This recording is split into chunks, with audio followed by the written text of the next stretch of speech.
अफगानिस्तान ने भारत को bumper offer दिया है।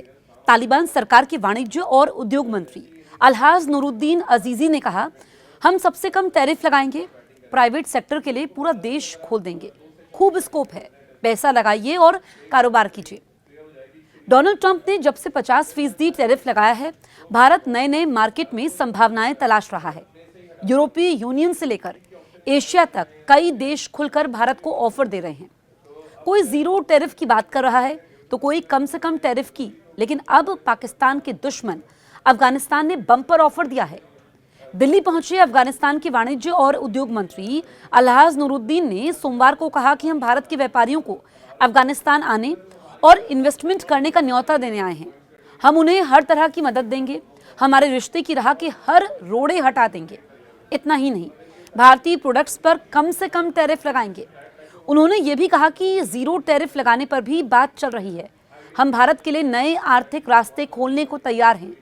अजीजी का ये कहना है कि कम से कम टैरिफ लगाएंगे और हर बाधा दूर करेंगे। सीधे तौर पर भारत को एक बड़ा संकेत है कि काबुल नई दिल्ली के लिए दरवाजे खोल चुका है और अब दोनों देश मिलकर भविष्य की राह बनाने को तैयार हैं।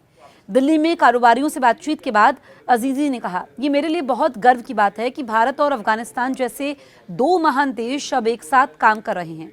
हमारे रिश्ते सिर्फ व्यापार तक सीमित नहीं, बल्कि राजनीतिक और सांस्कृतिक रूप से भी बेहद मजबूत हैं। अब हम राजनीति, व्यापार और निवेश के क्षेत्रों को भी आगे बढ़ा रहे हैं। अजीजी ने बताया कि भारत और अफगानिस्तान के बीच सबसे बड़ी रुकावटों में से एक वीजा अब हल हो चुका है। व्यापारिक वीजा अब निजी क्षेत्र के लोगों को भी मिलेगा। मेडिकल वीजा भी फिर से शुरू करने पर सहमति बन चुकी है। ये फैसला सीधे तौर पर हजारों अफगान मरीजों, कारोबारियों और विद्यार्थियों के लिए राहत लेकर आएगा। मुलाकात का सबसे अहम हिस्सा टैरिफ पर चर्चा थी। अजीजी ने कहा कि भारत से जीरो टैरिफ पर बात हुई है। हम टैरिफ को कम से कम करेंगे ताकि दोनों देशों के बीच व्यापार तेजी से बढ़े। ये भारत के लिए बड़ा अवसर है क्योंकि अफगानिस्तान भारतीय दवाओं, कृषि उत्पादों, खाद्य सामग्री, स्टील और इंफ्रास्ट्रक्चर सामग्री का बड़ा बाजार है। अफगानिस्तान ने यह भी स्पष्ट कर दिया कि व्यापार के रास्ते में पाकिस्तान अब बाधा नहीं बनेगा। अजीजी ने साफ कहा, भारत और अफगानिस्तान के बीच व्यापार पाकिस्तान की वजह से रुकना नहीं चाहिए। रास्ता चाहे पाकिस्तान का हो या ईरान का, हम वही चुनेंगे जो आसान और अच्छा हो। इस बयान का संदेश क्षेत्रीय राजनीति से भी बड़ा है कि काबुल ने यह संकेत दे दिया है कि वो अपने व्यापारिक हितों को पाकिस्तान की राजनीति से अलग करके देख रहा है। उन्होंने ये भी कहा कि दोनों देशों ने लॉजिस्टिक लागत को कम करने पर भी गंभीर चर्चा की है। कंटेनर शुल्क कम होगा, मार्ग शुल्क में कटौती की जाएगी, तेज और सस्ता रूट प्राथमिकता होगा। इसका सीधा असर भारत अफगान व्यापार की लागत पर पड़ेगा, जो पिछले कुछ सालों में काफी बढ़ गई थी। बैंकिंग सिस्टम खोलने की तैयारी। अफगानिस्तान और भारत के बीच बैंकिंग सुविधा बंद होने के कारण व्यापार में रुकावटें भी थी। मंत्री ने बताया कि भारत और अफगानिस्तान के बीच बैंकिंग सिस्टम बहाल करने पर भी बातचीत शुरू हो गई है। ये कदम औपचारिक व्यापार को दोबारा मजबूत करेगा और गैर औपचारिक रास्तों पर निर्भरता को कम करेगा। अजीजी ने यह संकेत दिया कि ये यात्रा सिर्फ शुरुआत है।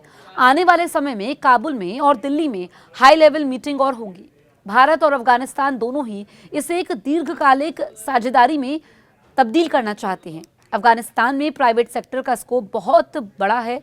अफगान मंत्री ने भारत के निवेशकों से सीधे अपील की कि खनन, कृषि, स्वास्थ्य, निर्माण, ऊर्जा, इन सभी क्षेत्रों में भारतीय कंपनियों के लिए बड़े अवसर हैं। उन्होंने कहा कि अफगानिस्तान में प्राइवेट सेक्टर के लिए स्कोप बहुत बड़ा है। भारत अगर आगे आए तो दोनों देशों को फायदा होगा। अजीजी ने साफ कहा, पाकिस्तान से हमारा जो भी विवाद है वो भारत अफगानिस्तान के व्यापार में रुकावट नहीं बनेगा। ये बयान दक्षिण एशिया की राजनीति में एक बड़ा संकेत माना जा रहा है कि अफगानिस्तान भारत के साथ स्वतंत्र और मजबूत आर्थिक रिश्ता चाहता है।